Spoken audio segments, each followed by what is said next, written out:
Chapter 1 Discovery. Eragon knelt in a bed of trampled reed grass and scanned the tracks with a practiced eye. The prince told him that the deer had been in the meadow only a half-hour before.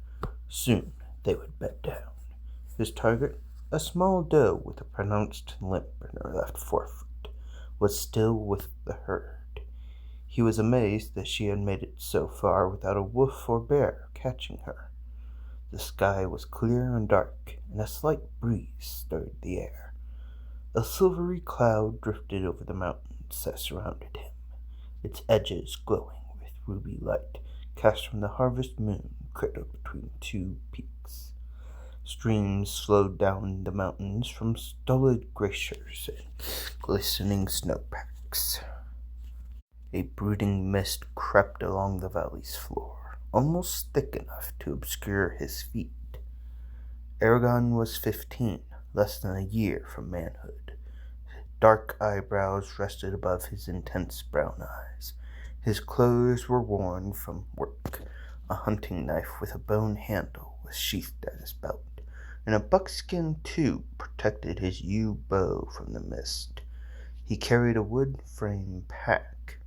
The deer had led him deep into the spine, a range of untamed mountains that extended up and down the land of Alagasia. Strange tales and men often came from those mountains, usually boding ill. Despite that, Eragon did not fear the spine. He was the only hunter near Carvajal who dared track game deep into its craggy recesses. It was the third night of the hunt, and his food was half gone. If he did not fell the doe, he would be forced to return home empty-handed. His family needed the meat for the rapidly approaching winter and could not afford to buy it in Carvajal. Eragon stood with quiet assurance in the dusky moonlight, then strode into the forest toward a glen where he was sure the deer would rest. The trees blocked the sky from view and cast feathery shadows on the ground. He looked at the tracks only occasionally. He knew the way. At the glen he strung his bow with a sure touch, then drew 3 arrows and nocked one, holding the others in his left hand. The moonlight revealed 20 or so motionless lumps where the deer lay in the grass. The doe he wanted was at the edge of the herd, her left foreleg stretched out awkwardly. Eragon slowly crept closer, keeping the bow ready. All his work of the past 3 days had led to this moment. He took a steadying last breath, and an explosion shattered the night. The herd bolted. Eragon lunged forward, racing through the grass as a fiery wind surged past his cheek. He slid to a stop and loosed an arrow at the bounding doe. It missed by a finger's breadth and hissed into the darkness. He cursed and spun around, instinctively nocking another arrow. Behind him, where the deer had been, smoldered a large circle of grass and trees. Many of the pines stood bare of their needles. The grass outside the charring was flattened. A wisp of smoke curled in the air, carrying a burnt smell. In the center of the blast radius lay a polished blue stone. Mist snaked across the scorched area and swirled insubstantial tendrils over the stone.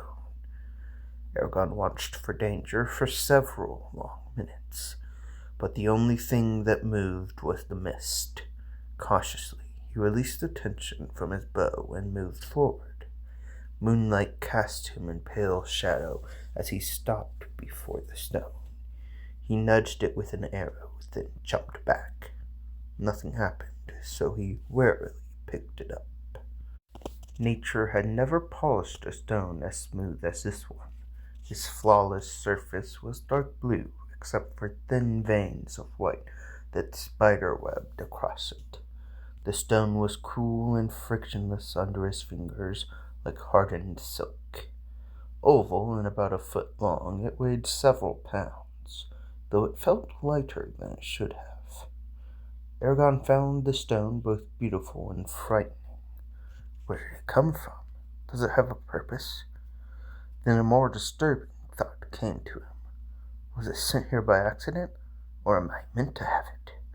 If he had learned anything from the old stories, it was to treat magic and those who used it with great caution.